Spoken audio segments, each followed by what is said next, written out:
Howdy. Welcome to the Seed Butter channel. I hope you're having a great day. If this is your first time here, awesome, and if you like icebergs, you should check out more on my channel. If you're part of the Seed Butter community already, then I appreciate your unwavering loyalty. Today we're going to be looking at a lethal company iceberg. When I first heard of this game, I was really excited at how fun it looked, but it didn't take long for me to realize that there's a lot of environmental storytelling here, and an interesting story hidden beneath all the gameplay and fun. It reminded me a lot of my Ready or Not Iceberg, where I was so fascinated by the details in that game that I went ahead and made an iceberg video about that. This video is a tad different though. Today's iceberg was created by YouTuber Igneo220, who's new to the platform and does some Lethal Company content. Not only that, but he has some really good original takes on the lore, so I implore you to check out his channel once you're done with this video. He was instrumental in creating this with me, and I'm sure he'll have a lot of awesome content to come. So if you like this video, do me a favor and check him out. With that behind us, I'll quickly remind you that if you enjoyed this video and you want to help pick future ones, we have a Discord, so feel free to pop on over there, the link's in the description. If this is your first time here though, seriously, I have a giant backlog of icebergs, so check those out, and if you enjoy this, I really appreciate when y'all show love to the channel. Thanks for your time, and let's get into the beginning of this iceberg.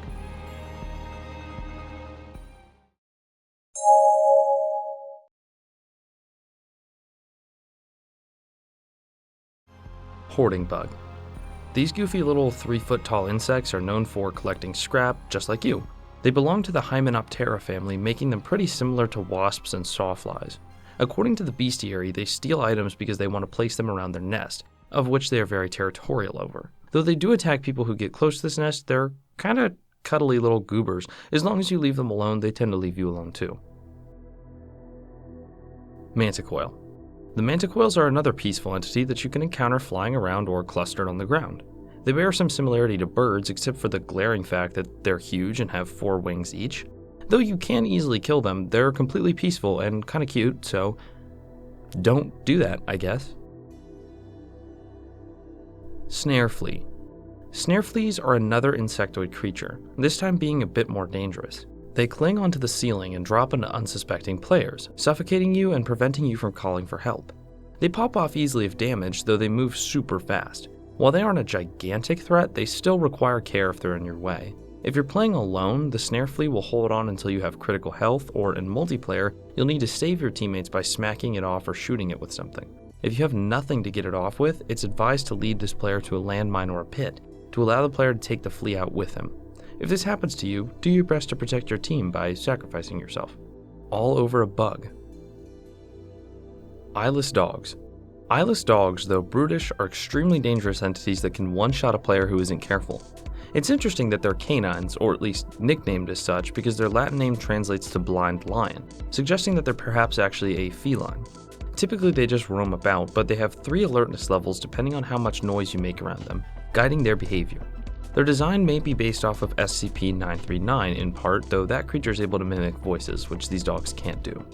They can be pretty easily ignored by just being quiet and avoiding them, but their one-shot kill attack is terrible. Roaming locusts. The roaming locusts are another entity in the game that, just like the manticoil, are completely harmless. They move outside in giant clumps, dispersing if you shine a flashlight on them.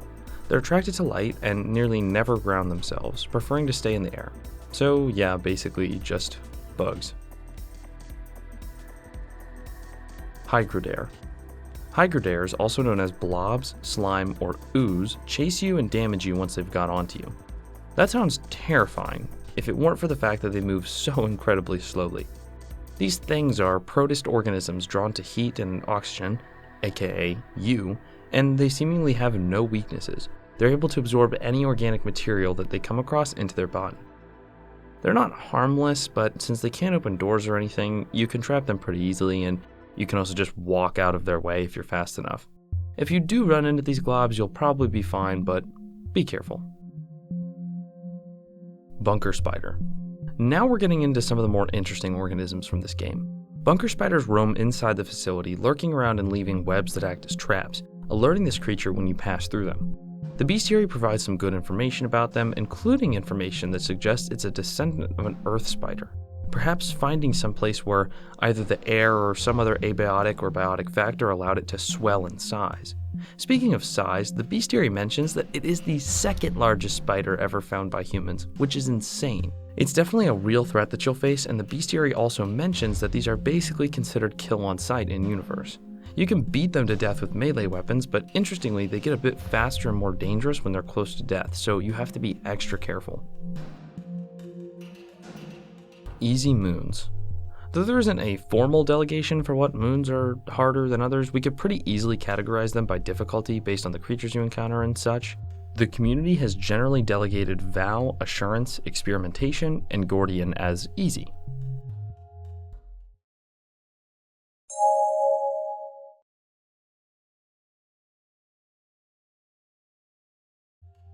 Earth Leviathan. The Earth Leviathan is one of the coolest entities in the game, and they're certainly the biggest. These colossal worm-like creatures, formerly known as Hemiptera gigantis, are invertebrates which have never been captured, so humans have extremely little knowledge of their anatomy. Based on the excavations that they leave in their wake, it's very likely that they can burrow up to 40 meters underground, at least. Based on their name and appearances, these things act a lot like leeches, which begs the question, what did they evolve to leech off of? They will track you, and it's suggested that swerving around can confuse them a bit as you retrace your steps back to safety. If attacked by these, that's exactly what you should do as soon as possible, because they will consume you whole. Jesters. Jesters are quite literally some of the weirdest entities in Lethal Company, and definitely one of the most dangerous. These things may look cute at first, with their small stature carrying them around the moons where you work. There's no scientific record of these things, which to me lends me to believe that they're not creatures, but some sort of robot or sort of bionic organism created for a nefarious purpose. How they ended up on these moons, I can't say. While boxed, it will pick up an employee and follow it around constantly, unable to be killed, which, while annoying, is harmless. But once it pops, it's a totally different story. When the winding stops and the jester jumps out, a fleshy stalk holding up a giant skeleton rushes out of the once harmless box. It will break into a sprint, chasing the nearest player at full speed, and when it reaches its destination, it'll kill him instantly. The only way out of this predicament is to leave the facility entirely. There are some strategies you can exploit in the game to avoid or mitigate this threat, but regardless, it is no less terrifying. What the hell is this thing? It's beyond improbable that natural selection could have produced this. Why would a killer organism hide in a kid's toy? It makes me think of things where like terrorists hide bombs in toys or things like that. Were these devices used to commit war crimes and then just spread around? Somehow? I don't know, but I'm eager to hear the ideas the community and you guys come up with in the comments below.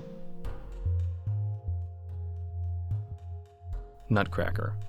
Similarly to the last creature, this is a bionic organism, or robot, inhabiting the shell of a nutcracker doll. They're completely invulnerable unless they decide to pop their eye out, the only indication that the husk contains a living organism. The bestiary about this creature seems more poetic than anything, leaving us with little to no information about what this is. You could pretty easily bait it into exposing its weak spot and killing it, so it doesn't pose the greatest threat in the world, but its existence is again puzzling in terms of the lore. Spore lizard. Spore lizards, aka spore dogs, bear a lot of resemblance to the eyeless dogs from earlier. Generally, they are harmless and less aggressively pursued or threatened.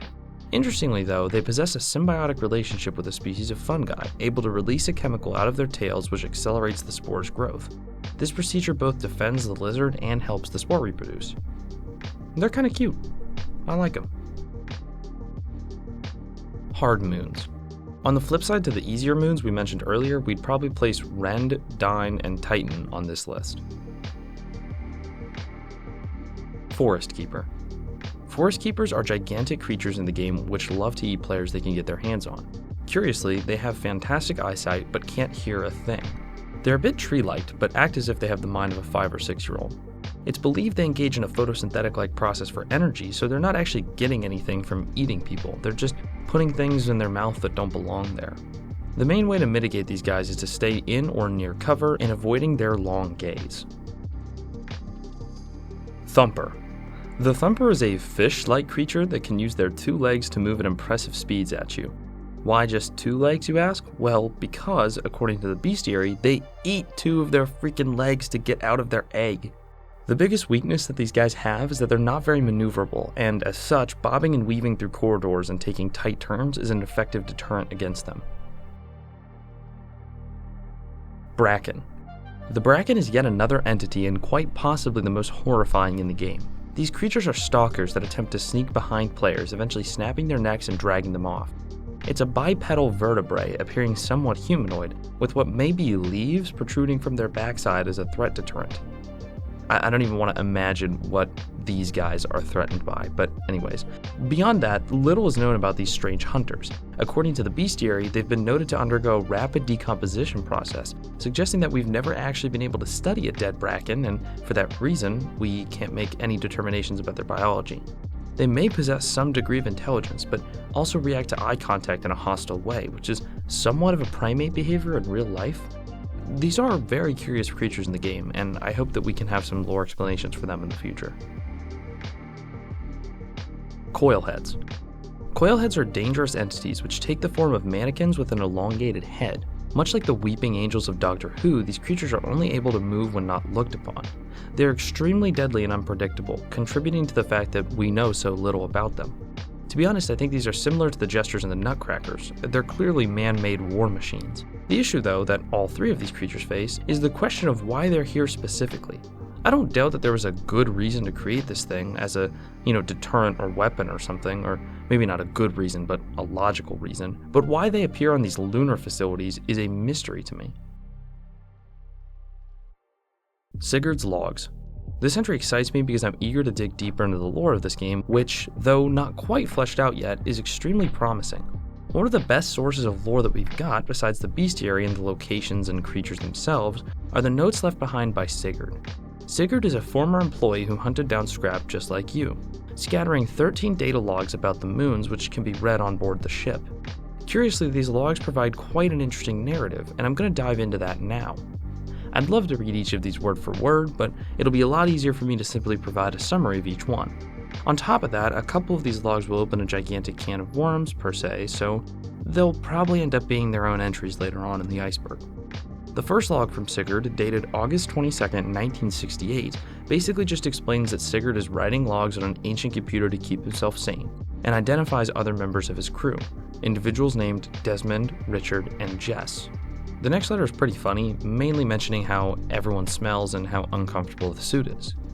The third explains that the crew is settled into their work and that each of them are armed with a shovel for self-protection. In the middle of the log, however, there's a pretty interesting interjection. That's it. We sold some goods to the company today at 70% value. I got my nerves chilled listening to the fucking psychotic sounds behind the counter. No one else gave any. Can't ignore that. My flashlight didn't even go back there. The beam just went dark. So what are these psychotic sounds? It sounds like one of them went off right then and that Sigurd went to investigate. Next, we hear some really weird information. It's revealed that Sigurd is talking to voices on the walkie-talkie, phrased in a way indicating it's not his crew members. This one is so strange and important that I'm just going to read the whole thing.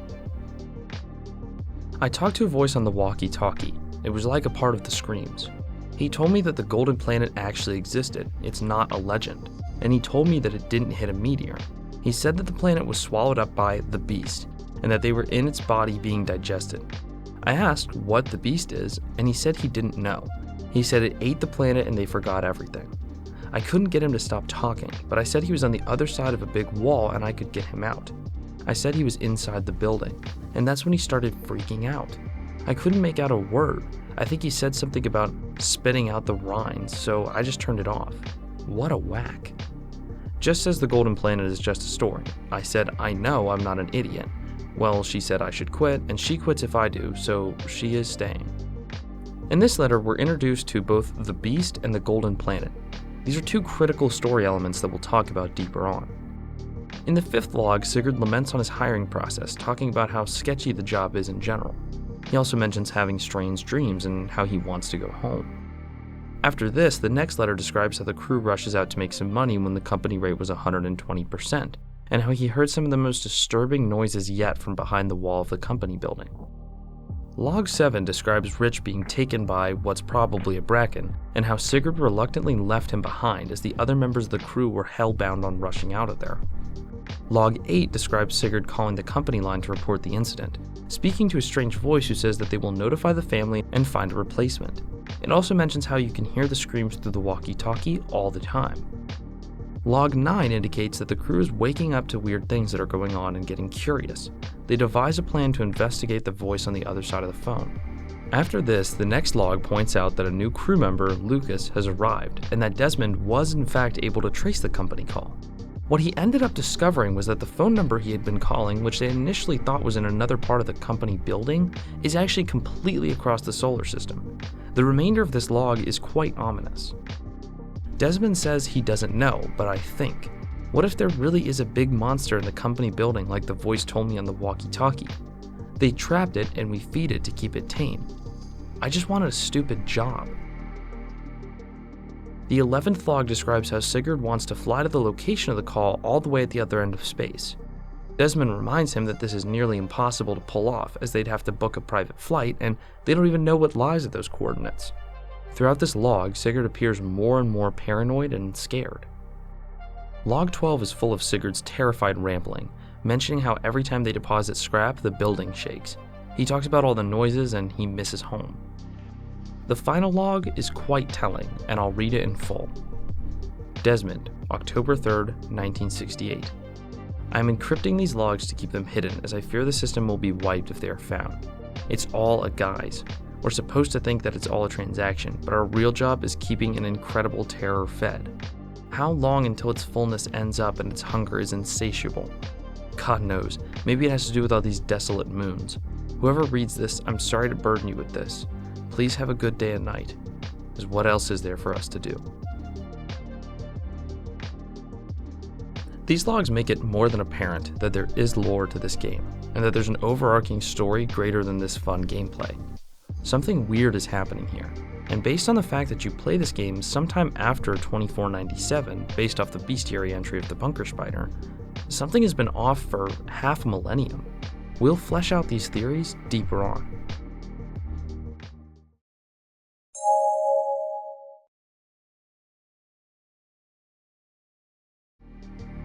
The Masked.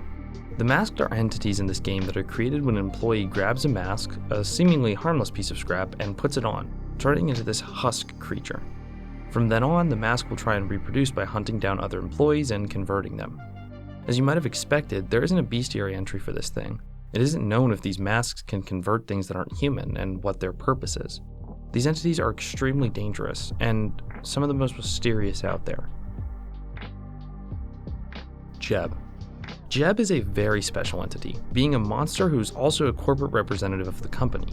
He's a very unique part of the game. While he isn't an adversary that makes your scrap collection difficult, he's a non-human creature who can hurt you, as he'll one-shot you with his tendrils if you attack him.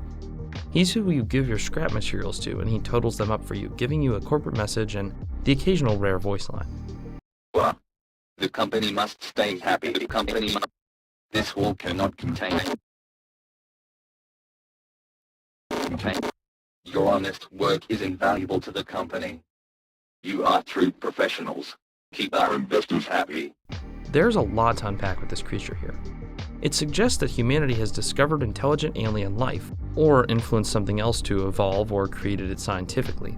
But based on some of the other evidence we talked about earlier, it makes sense that humanity is able to create organisms or at least manipulate them physically a lot. Honestly though, I think Jeb is an alien because his job could easily just be done by a machine. And also his name isn't technically Jeb, that's just a name given to him by the community. His file name is Company Monster, suggesting that he is a fully organic being and is being employed by the company. This begs the question, why is the corporation hiring aliens? Are these aliens potentially in charge of the company, masking themselves as humans? Would that explain their weird behavior over the phone? At this point, we don't have enough information on Jeb to say.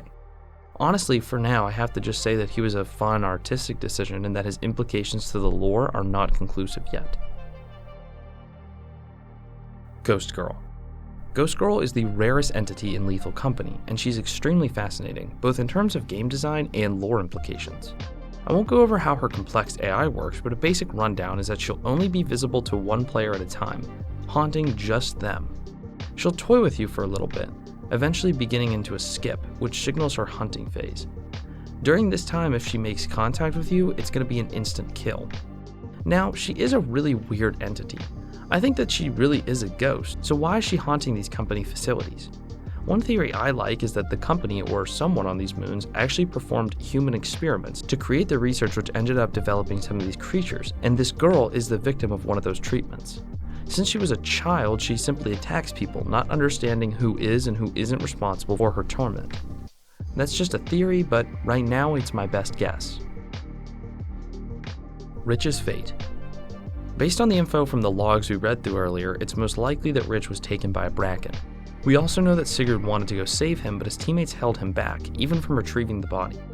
There's a slight chance, the way the information is presented, that Sigurd's team knew more than him, but I don't think that's likely. I believe the purpose of Rich's fate is just to demonstrate that people have been taken by these monsters for a long time. It doesn't have to be a Bracken, of course. There could be other creatures that don't exist anymore, or maybe one we haven't heard from yet, but it's likely he just got absolutely murked by these guys. Terminal map function. By typing map into the terminal, you can bring the map up, which is extremely useful for opening doors and looking at all the paths, including vents. Thistle Nebula. Okay, this is one of the cooler entries on this list, because the term Thistle Nebula is one of the, 3 most important things when it comes to the lore of this game. The Thistle Nebula is where this game takes place. At least, the moons you play on are located in this part of space, and not on Earth.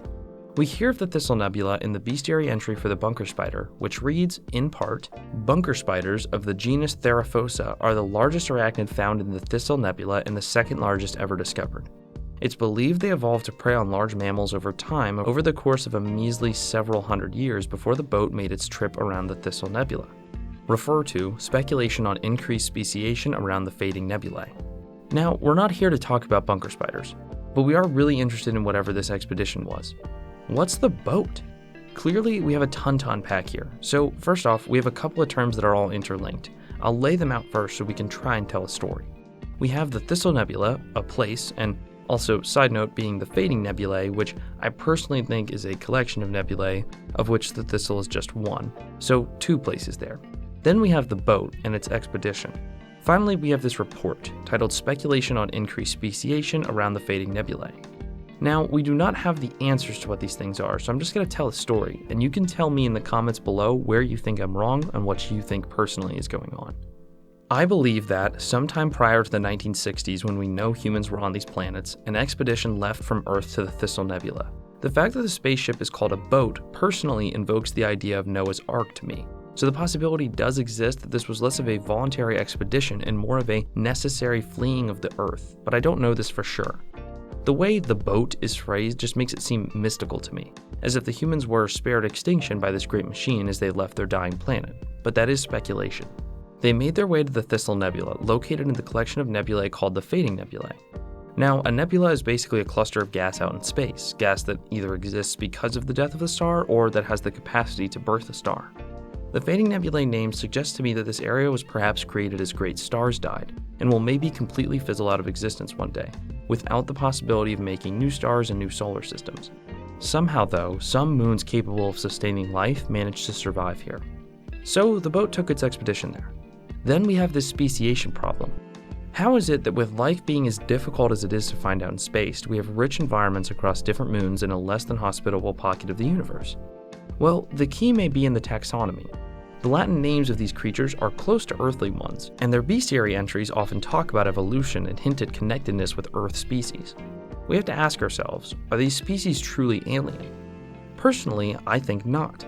I think that all the creatures in this game came from the boat. Again, remember the Ark, how it contained animals, either intentionally or perhaps accidentally, like they were just stowaways. These animals managed to reproduce, survive, and speciate. Speciation is the creation of a new species. Now, there are a couple of different scientific definitions for what a species is, but a common definition that I personally like for sake of ease is that speciation occurs when organisms are only able to produce fertile offspring within themselves. So basically, animals are members of the same species only if they can successfully reproduce fertile offspring. I mention fertility because there are some animals like ligers or mules which are made from lions, tigers, and horses and donkeys respectively, but they're infertile. So what I believe happened is that these Ark brought animals that speciated like crazy around the Thistle Nebula.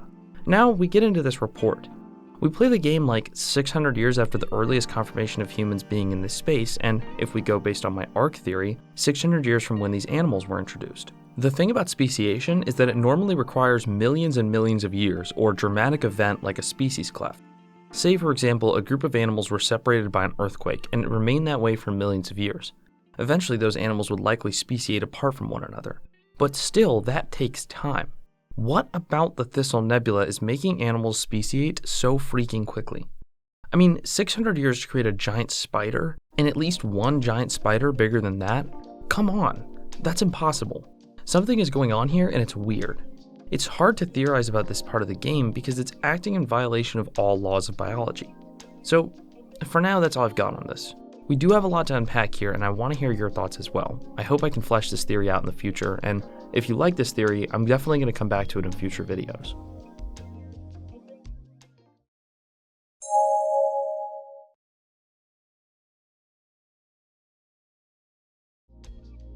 The upturned reused assets. So, Zeekers, who made Lethal Company, is a talented indie dev who's made a ton of games, a recent one being The Upturned, which actually shares a pretty similar art style to Lethal Company. More than that, it shares some assets. For example, the Fat Pajama Man and this toy robot scrap item. The drill. In Gordian, where the company is located, you can find a drill, which takes some difficult maneuvering to get to. It's out of the way for sure. This isn't just a hand drill or anything though, it's a huge apparatus pointed towards the company. On the wall it is written, "Don't tell." There's also what appears to be some sort of key-like space here, a puzzle which you can't solve yet. The main cable for the drill is also severed, as if it were sabotaged. In terms of anything actually in the game or even mentioned lightly, there's nothing you can do to get this thing working, which is why many have suggested it might be part of an ending to the game that will be implemented soon. I tend to think that's the case. Or this could be some Easter egg related to some IP, of course, and we just haven't identified it yet. But I do hope something comes out of this one day, and I suspect it'll be used for an ending. Company building screams. Sigurd himself mentioned hearing screams and noises from the walls, and you might as well when you play the game, especially when your sanity is low. So does that mean that it's all just in your head? That the paranoia got to Sigurd and you too? Well, this is another one of those issues that can't entirely be solved yet, but it is pretty plausible that you're not the only scrappers in the area, and that there are perhaps other facilities nearby or other people working for the company, and you just got to hear their terrifying fates. That's honestly my best guess for this one. Lasso Man. The Lasso Man is an entity in Lethal Company. Well, not really in Lethal Company, because you have to spawn him in with mod tools. Though he lives and breathes in the files, we don't know if he's actually coming at some point. His AI is basically that of a thumper, and his bestiary entry is very similar to a snare flea, suggesting that perhaps not much of his mechanics were fleshed out. Rather, just the design and the general idea. If you do spawn him though, you can learn some cool trivia. He kills players via strangulation, which makes sense based on his design. I personally would love to see him implemented into the game soon. The Golden Planet. The Golden Planet is one of those three things I mentioned in tandem with the Thistle Nebula, in the sense that it's extremely connected to the lore of this game, though it too will require a ton of speculation. But that's the fun part. Anyways, we learn about the Golden Planet in Sigurd's logs, where he tells of it as if it were a story, but it's contradicted by a voice who says it was real. The legend goes that the Golden Planet was swallowed up by a great beast, which isn't much info. But to some degree, the way that Sigurd talks about it makes it seem like, to an audience of people living in the world of the game, it would just be like any other biblical or legendary reference, as if it were really well known, if that makes sense. We can't say a ton about this planet. I doubt it were truly made of gold, as that would not only make gold worthless, but it would just suck in general, and it probably wouldn't grant it the legendary reputation that it seems to have. For me, it seems that the Golden Planet was some sort of heaven or safe haven from something. Maybe just the perfect planet for humans to live on, something that gave humanity hope. Maybe something so great, so beautiful and vast that it compelled humans to leave Earth to go visit it. But then something terrible happened. It got swallowed up by a gigantic beast. Themes of a giant beast pervade Lethal Company. Many believe the theory that you're feeding a giant beast with all the scrap you collect. But what would that beast be? If it were some planet-swallowing creature, it might either be like a beast who is very powerful but dumb, or it could be some hive mind-like creature like the Flood or Brethren moons of Dead Space. Perhaps it was a hyper-intelligent being that could communicate telepathically or cause people to go mad, or some other Lovecraftian beast, whatever that may be. Maybe it influenced humanity to remain in the nebula and feed it. Or maybe humanity subdued it, choosing to lay idly at the moons even though their great golden planet was lost, and the company is actually made of good people trying to keep that beast at bay to protect the future of humanity. I can't say, but I do look forward to hearing everybody's thoughts.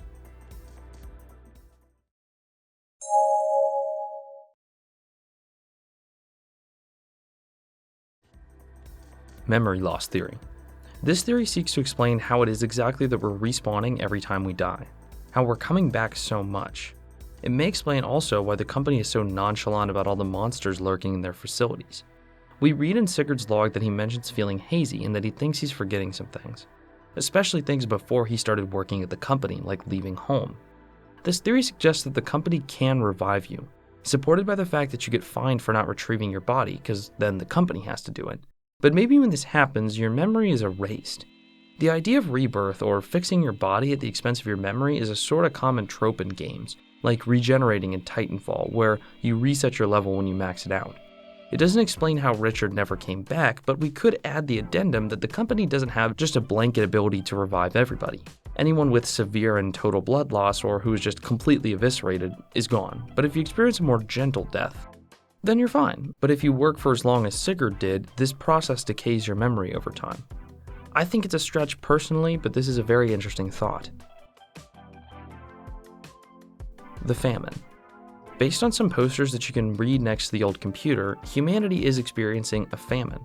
I believe this is certainly connected to the idea of leaving Earth or embarking on a boat on a great journey, though I doubt it was the only thing wrong with Earth and our solar system if it caused us to leave. But anyways, in the near past of the world of Lethal Company, there was a great famine. It might explain why we're working in such terrible conditions, scavenging on non-edible things for some reason. I like the idea that humanity was drawn into the Thistle Nebula under the false pretense that they could live on the Golden Planet, which was then destroyed by a monster, only for them to have to live in tandem with that monster, feeding it to keep it at bay or something, and thus they'll have to eat scant food, because they're basically just growing and eating what they can off these moons. Or maybe the loss of the Golden Planet is a myth perpetuated by the rich and those in the company so they can keep humans at bay while they eat all the nice food and live lavishly. I don't know, that was kind of a joke, but at this point, it could be anything. Terminal Clip. Terminal Clip is a maneuver you can do to get out of the ship a bit early. I'll show this video by Thwale, which explains it in detail. Take the bunk bed, and you see in the top left, you kind of want to be able to see that. So kind of something like that. So you'll know you got it, but you'll know you got it if it teleports you to the middle of the room. Most of the time, at least. And just like that. Usually it gets you out a little faster, but you might just have to walk off the little boost. Vents. How on earth could we have a space-based horror game without vents? No, like actually, I'm serious. There are vents in this game, which you can trace as they show up as red lines on the monitor. Interestingly though, they spawn monsters. An open vent indicates that a monster's already spawned, but before it opens, you may hear noises getting louder and louder right up until that happens. It's an interesting mechanic, though not really fleshed out like some other games, and I don't think a ton of people really understand it totally. Extendable ladder glitch.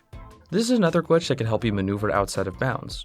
You can see it here in this video. Place down more ladders on top of the ones that you've already placed down, thus creating new walkways, new avenues. Like I said, you don't get detected by any. Alma Wade theory. If you've played the Fear series, you should know a thing or two about Alma Wade, the terrifying girl who serves as the main antagonist. People in the community have suggested that she bears a lot of resemblance to the Ghost Girl in this game, which, if you go off appearance only, makes a bit of sense. But it really starts to come together when you realize that Alma Wade is seeking revenge against an unethical and all-powerful company for performing inhuman experiments on her before she died. I propose that the developer of Lethal Company most definitely based his Ghost Girl off of Alma Wade, and though you could go farther and try to string the two universes together, I think that's pretty hard to do given that Fear takes place in 2025 and she eventually actually appears as an adult, not a child in that time, so I think it's a giant and impossible stretch to make that the games are connected, but there's definitely a design similarity here.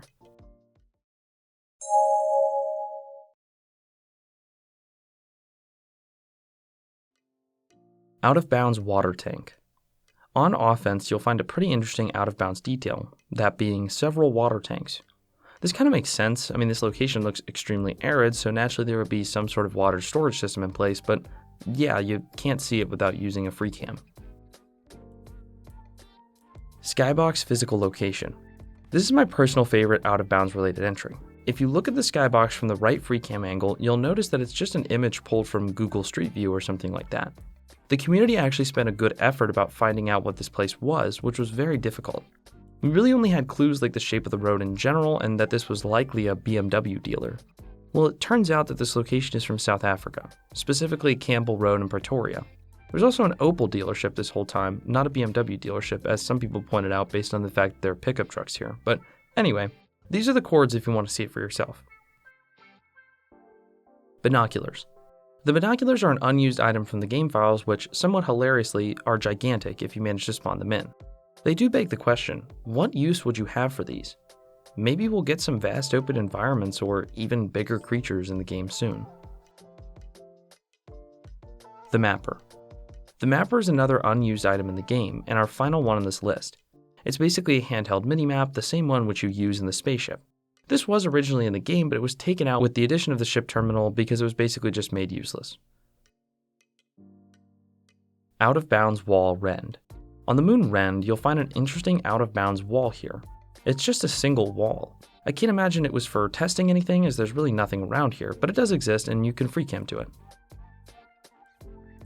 Unused structure in experimentation.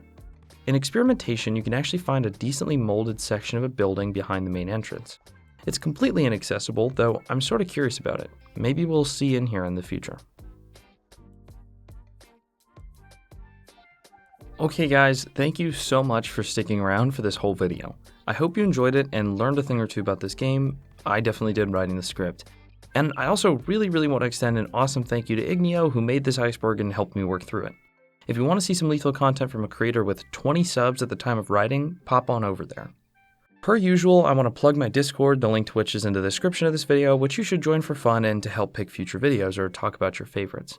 You can also join my Spanish language version of the channel if you're curious, and also I encourage you to potentially check out my Patreon if you want another way to support my channel. I'm extremely grateful for those of you who are subbed to that as it helps me dedicate more time to this channel. Thank you all again for watching, and I hope you have a great night. I encourage you to sub to the channel as we've got a whole lot of awesome stuff coming up. Thanks to some changes behind the scenes with this channel, I'm shooting to have one iceberg uploaded every month starting next month, with cool videos on deep dives and lore in between.